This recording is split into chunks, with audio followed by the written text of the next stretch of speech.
අයිබෝන් ටික දවසක නිහඬියාවකින් පසු අදත් වීඩියෝ එකක් අරගෙන එන්න හිතුවා. ඊයේ දිනේ සිට අප්‍රේල් 7 වෙනිදා උදේ ඉඳලා කෝල්ස් එනවා නුල්ලස්ත ලැබුණද නුල්ලස්ත එකලට මොකද වෙන්නේ කියලා.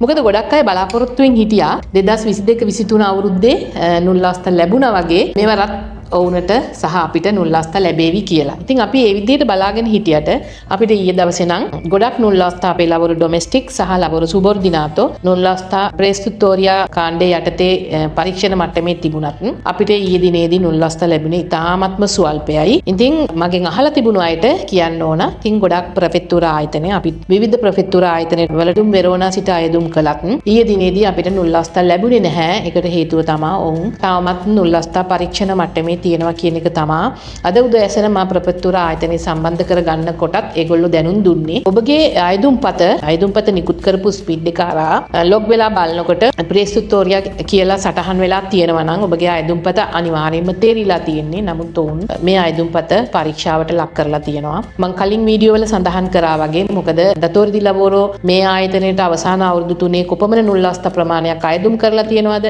ඒ ගෙනාපු සේවකයින්ව නීතිගත කරලා තියෙනවද? නීත්‍යානුකූල විදියට සහ මේ ආයතනයේ විනිවිදභාවය ඒ අසෙවරත්සියෝනි කියන මේ ඩොකියුමන්ට් එක මේ හැම දෙයක්ම ඔවුන් මෙවර පරීක්ෂා කරලා බලනවා. ඉතින් මේ බලලා ඉතාමත් සුදුසු අයදුම්පත් වලට තමයි ඔවුන් නුල්ලස්ත නිකුත් කරන්නේ. ඒක පැහැදිලිවම සර්කියුලර් එකේ සඳහන් වෙලා තිබුණා. ඉතින් මෙවර ඔබට ලැබෙන මේ නුල්ලස්තාවෙන් ඔබට වීසාවක් ලබාගෙන ඉතාලියට ඇතුල් වෙන්න පුළුවන්කම තියෙන ඉඩකඩ 99%ක්ම තියෙනවා. මොකද හැම දෙයක්ම පරීක්ෂා කරලා දෙන්නේ. ඉතින් මෙවර ජාවාරම්කරුවන් හොරුන් ගොඩක් දෙනෙකුට මෙවැනි දේවල් කරන්න පසුගිය අවුරුදු වල සිදු වුණා වගේ දේවල් කරන්න ගොඩක් අපහසු වෙන සිටුේෂන් එකක් තමයි තියෙන්නේ. ඉතින් ප්‍රෙස් ටුටෝරියා කියලා ඔබගේ නුල්ලස්ත එක ඇතුළත් වෙලා තියෙනවා නම් ඔබ බලාපොරොත්තුෙන් හිටින්න මේ පරීක්ෂණ කටයුතු අවසන් වුණු විගසම ඔබගේ නුල්ලස්ත එක ලබා දෙන්න ඔවුන් කටයුතු කරනවා.